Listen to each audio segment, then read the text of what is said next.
আল্লাহ রাব্বুল আলামিন বলছেন সূরা লোকমান সূরা নাম্বার 31 আয়াত নাম্বার 14 এর ভিতরে বলছেন ওয়াসাইনাল ইনসানা বিওয়ালিদাইহি, আমি তার পিতামাতার আমি প্রত্যেকটি মানুষের জন্য তার সেবা করার জন্য তার পিতামাতার সেবা করার জন্য আমি নির্দেশ দিয়েছি।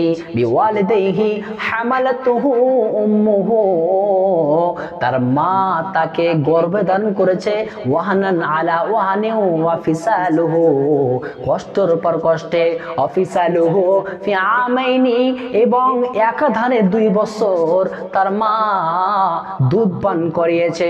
আল্লাহ রাব্বুল আলামিন বলছেন আনশকুরলি, তোমরা আমার শুকরিয়া আদায় করো, তোমরা আমার কৃতজ্ঞ হও, ওয়ালি ওয়ালিদাইকা, এবং তোমার পিতামাতার কৃতজ্ঞ হও। আমার আল্লাহ বলছেন ইলাইয়াল মাসির, এবং এটা মনে রাখবে তোমাদেরকে আমার কাছে আসতে হবে। যুবক করে তোমার পিতামাতা তুমি সেবা করে নাও, পিতামাতা যতদিন বেঁচে আছে তুমি কি করে নাও, জান্নাতটাকে নিজের মতন করে নাও। কারণ আল্লাহর নবী একটা হাদিসে বলেছেন হুমা নারুকা জান্নাতুকা ওয়া নারুকা, তোমার পিতামাতা হচ্ছে তোমার জান্নাত এবং তোমার পিতামাতা হচ্ছে তোমার জাহান্নাম।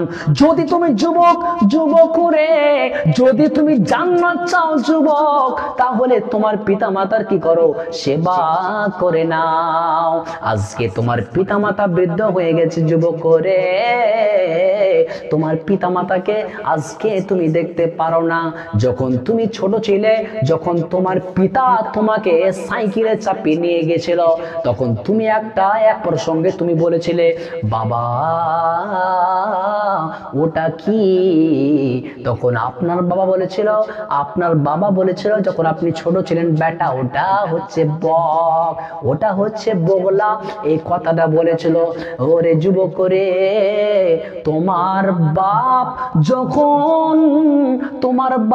যখন তোমাকে নিয়ে গিয়েছিল, তুমি যখন ছোট ছিলে, অনেকবার তুমি 72 বার জিজ্ঞাসা করেছিলে বাবা ওটা কি, তোমার বাবা বলেছিল ওটা বাটা রে, ওরে আমার সন্তান ওটা হচ্ছে বক। কিন্তু আজকে তোমার বাপ বৃদ্ধ হয়ে গেছে, এইবারে তোমার বাবাকে তুমি কি করতে যাচ্ছ, তোমার বাবাকে তুমি হসপিটাল নিয়ে যাচ্ছ, তোমার বাবাকে তুমি ডাক্তারখানা নিয়ে যাচ্ছ সাইকেলে চাপিয়ে।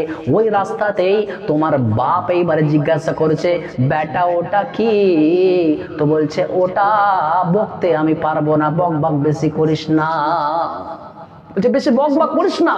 যুবক, তুমি একদিন ছোট ছিলে, তোমার বাপকে তুমি অনেক কথা বলেছিলে, জিজ্ঞাসা করেছিলে, একটা কথাকে বারবার জিজ্ঞাসা করেছিলে, কিন্তু তোমার বাবা কি বিরক্ত হয়ে যায়নি? আজকে তোমার বাবা তোমাকে একটা জিজ্ঞাসা করছে, তো তুমি বিরক্ত হয়ে যাবে। তোমার বাবা ভুল কথা বলবে, তোমার বাবাকে তুমি খেতে দেবে, তারপরে বলবে খেতে দেয়নি, এটাই স্বাভাবিক। যেহেতু যখন পিতামাতারা যখন শৈশব অবস্থায় যখন তুমি ছিলে, তখন তোমার পিতামাতা তোমাকে লালন পালন করেছে, এবং তোমার পিতামাতা এখন বৃদ্ধ অবস্থা হয়ে গেছে, ভুল কথা বলবে, এটাই স্বাভাবিক, কিন্তু তোমাকে ম্যানেজমেন্ট করতে হবে।